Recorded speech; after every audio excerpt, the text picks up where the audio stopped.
imagine a normal working office hour, wherein you step in the office at 9 o'clock and your grumpy boss is looking at you with that grumpy face and tells you, you have to finish this report by 6:30. And then you're sitting in front of your computer, typing, and suddenly time just passes by and it's 12 o'clock. You look at the time, you're typing. It's 3 o'clock. Look again, you're typing, and it's 6 o'clock and suddenly the deadline is over. Do you face this situation in your daily life? All the time?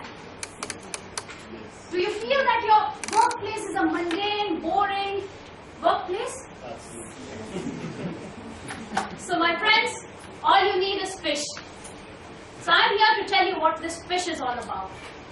When I talk about the fish, there is this very famous Pike fish market in Seattle. And in 1997, there was a guy by the name John. And when John entered that fish market, it changed the way how John started perceiving the workplace. It gave him ideas that how an ideal workplace should be. It gave him an idea that how much fun or creativity can be infused in a typical workplace. And that was this Pike Seattle fish market was all about. And that taught John the famous fish philosophy that I am going to share with you. Now, what happened in 1997 back then was that John wanted to buy a salmon fish. And he entered in Seattle fish market. What he saw there made him dumbfounded. Because as soon as he entered the market, there was a customer who was asking for a fish with a guy who was over the counter. He said, I need a salmon fish. And the guy over the counter said, okay, you'll have your fish in just in a while. This guy called out to the other guy who was standing at the extreme corner that a salmon fish, please. And the guy on the extreme corner, he caught the fish and he just threw it in the air to the man who was on the counter. He caught the fish, wrapped it expertly in the paper, and gave it to the customer. Now just imagine how a normal fish market can be, wherein you just sell and buy fishes, but this was different. This was different because there was so much joy in the air, there was enthusiasm that was almost infectious. But that was not all. This guy over the counter asked the customer, why don't you join us in this game of catch and throw of fishes? And no sooner than that, this customer was behind the counter and he was throwing fishes, he was catching fishes. And that's what made this workplace a very happening workplace. And when he was thinking about all these things of how to make workplace innovative like this fish market, John was suddenly introduced to another guy. This guy came over and asked him, what's your name? John said, I'm John. Hey, I'm David. So where do you come from? I'm from Detroit, but how does it matter? I just need my salmon fish or trout. Why am I asking about all this information? And this fisherman, the fishmonger said, that is at this Pike fish market, we try to create stories. You're not my customer. But in this moment that you and I share, it's important. And make sure that whenever you leave a smile on your face. And that's what made this market a very special market.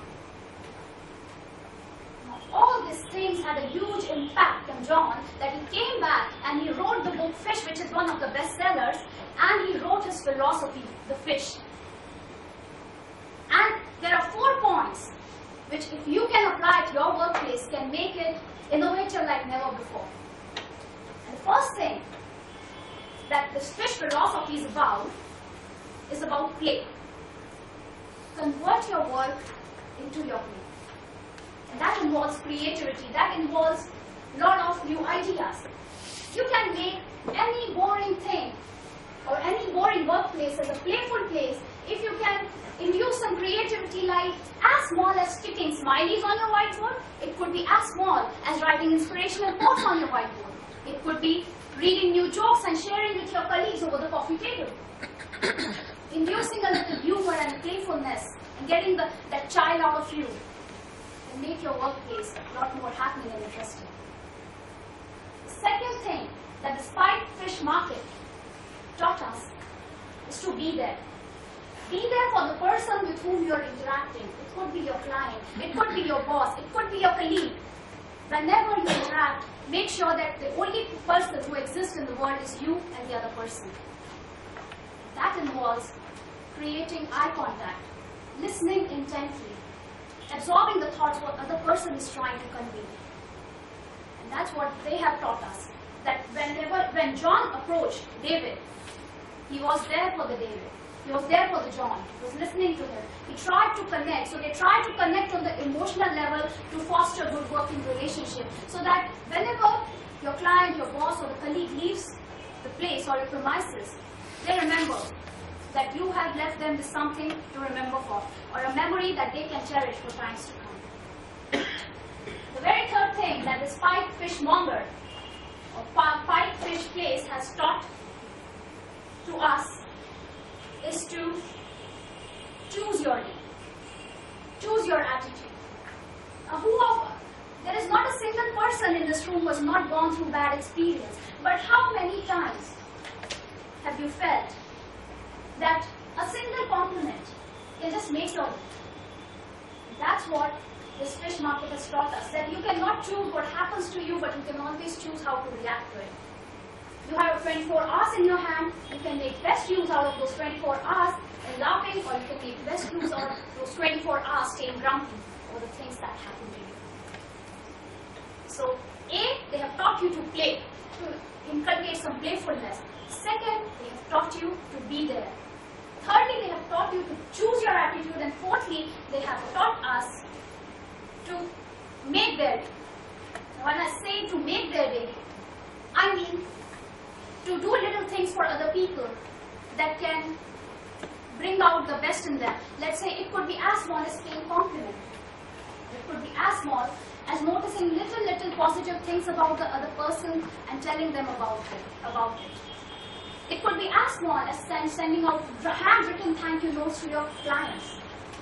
These small things have greater impact and benefit in the long run. So if you can implement playfulness, if you can be there for the customer, if you can choose your attitude, and if you can make their day, then nobody can stop you from making your workplace a playground. Over to you, Mr.